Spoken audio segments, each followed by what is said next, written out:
അസ്സലാമു അലൈക്കും വറഹ്മത്തുള്ളാഹി തആല വബറകാതുഹു. ബഗ്ദാദിലെ ഏറ്റവും ഉന്നതനായ പണ്ഡിതനായിരുന്നു ഇമാം അബൂ ഹനീഫ. 20-ൽ പരം സഹാബികളെ നേരിൽ കാണാൻ ഭാഗ്യം പിടിച്ച മഹാനാണ് അദ്ദേഹം. ലോകത്തുള്ള മുസ്ലിം ജനസംഖ്യയുടെ വലിയൊരു ശതമാനം അദ്ദേഹത്തിന്റെ അനുയായികളാണ്. ഒരിക്കൽ ഇമാം അവറുകൾ ക്ലാസ് എടുക്കുന്നതിൽ ഒരു വിദ്യാർത്ഥിയെ പ്രത്യേകം ശ്രദ്ധിക്കാനിടയായി. മറ്റുള്ളവരിൽ നിന്ന് തികച്ചും വ്യത്യാസമായിരുന്നു ആ കുട്ടിയുടെ ക്ലാസ്സിലെ സാന്നിധ്യം എന്നതായിരുന്നു അതിൽ കാരണം.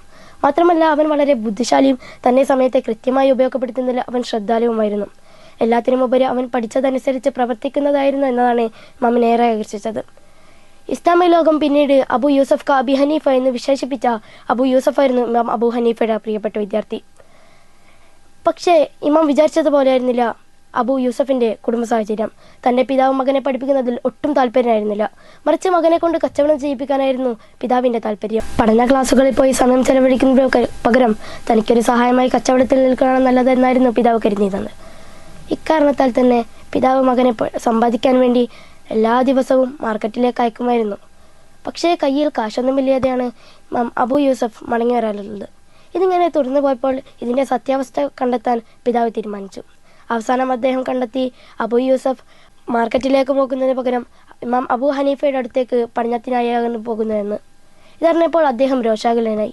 അദ്ദേഹം അടുത്ത ദിവസം തന്നെ ഇമാം അബൂ ഹനീഫയുടെ അടുത്ത് ചെന്ന് ദേഷ്യത്തോടെ ഇങ്ങനെ ചോദിച്ചു: നിങ്ങൾ എന്തിനാണ് എൻ്റെ മകനെ പഠിപ്പിക്കുന്നത്? ഈ പഠനം കൊണ്ട് അവൻ എന്താണ് ഉപകാരം? ഞാൻ രാജാക്കന്മാർ മാത്രം കഴിക്കുന്ന ഭക്ഷണം എങ്ങനെ കഴിക്കാമെന്നാണ് പഠിപ്പിക്കുന്നതെന്ന് ഇമാം അബൂ ഹനീഫ മറുപടി പറഞ്ഞു. ഇത് കേട്ട് അബു യൂസഫിന്റെ പിതാവ് പറഞ്ഞു: ഞങ്ങളുടെ കുടുംബം വളരെ ദരിദ്രമായ കുടുംബമാണ്. ഇക്കാരണത്താൽ കുറച്ചെങ്കിലും സമ്പാദിക്കാൻ വേണ്ടിയാണ് ഞാൻ എൻ്റെ മകനെ മാർക്കറ്റിലേക്ക് അയക്കുന്നത്. ഇത് കേട്ട് ഇമാം അബൂ ഹനീഫ ചോദിച്ചു: നിങ്ങളുടെ മകന് ഒരു ദിവസം എത്ര സമ്പാദിക്കാൻ കഴിയുമെന്നാണ് നിങ്ങൾ പ്രതീക്ഷിക്കുന്നത്? 2 ദിർഹം എന്നായിരുന്നു പിതാവിന്റെ മറുപടി. ഇത് കേട്ട് ഇമാം അബൂ ഹനീഫ പുഞ്ചിരിച്ചുകൊണ്ട് അദ്ദേഹത്തോട് പറഞ്ഞു: നിങ്ങൾക്ക് എല്ലാ ദിവസവും 2 ദിർഹം ഞാൻ തരാം. പകരം നിങ്ങൾ നിങ്ങളുടെ മകനെ പഠനത്തിനായി എൻ്റെ അടുത്തേക്കണം. അതിന് സമ്മതമാണോ? അദ്ദേഹം സമ്മതിച്ചു. ഇതിനുശേഷമുള്ള എല്ലാ ദിവസവും ഇമാം അബൂ ഹനീഫ അബു യൂസഫിന്റെ പിതാവിന് 2 ദിർഹം കൊടുത്തുകൊണ്ടേയിരുന്നു. മാത്രമല്ല, ഇമാം അബു യൂസഫ് ഇമാം അബൂ ഹനീഫയുടെ അടുത്തേക്ക് പഠനത്തിനായി എത്തുകയും ചെയ്തു. കാലങ്ങൾക്ക് ശേഷം അബു യൂസഫ് പ്രമുഖ പണ്ഡിതനായി വളർന്നു വരികയുണ്ടായി. എത്രയെന്ന് വെച്ചാൽ ഗുരുവായ ഇമാം അബൂ ഹനീഫയുടെ പേര് പരാമർശിക്കപ്പെടുന്ന ഇടത്തൊക്കെ ശിഷ്യനായ ഇമാം അബു യൂസഫിന്റെ പേരും പരാമർശിക്കപ്പെടുകയുണ്ടായി. കാലങ്ങൾക്ക് ശേഷം അബ്ബാസി ഖലീഫ ഹാറൂൺ റഷീദിന്റെ കീഴിൽ ഇസ്ലാമിക രാഷ്ട്രത്തിന്റെ പരമോന്നത ജഡ്ജിയായി ഇമാം അബു യൂസഫ് നിയമിതനായി. അത്തരമൊരു നിയമനത്തിന് അർഹനായ ആദ്യ വ്യക്തിയും അദ്ദേഹം തന്നെയായിരുന്നു. പരമോന്നത ജഡ്ജി എന്ന സ്ഥാനത്തിരുന്നു കൊണ്ടുള്ള ഇമാം അബു യൂസഫിന്റെ ജീവിതം സുഭിക്ഷമായ ഭക്ഷണം കൊണ്ടും സൗകര്യങ്ങൾ കൊണ്ടും ഒരു രാജകീയ ജീവിതം തന്നെയായിരുന്നു.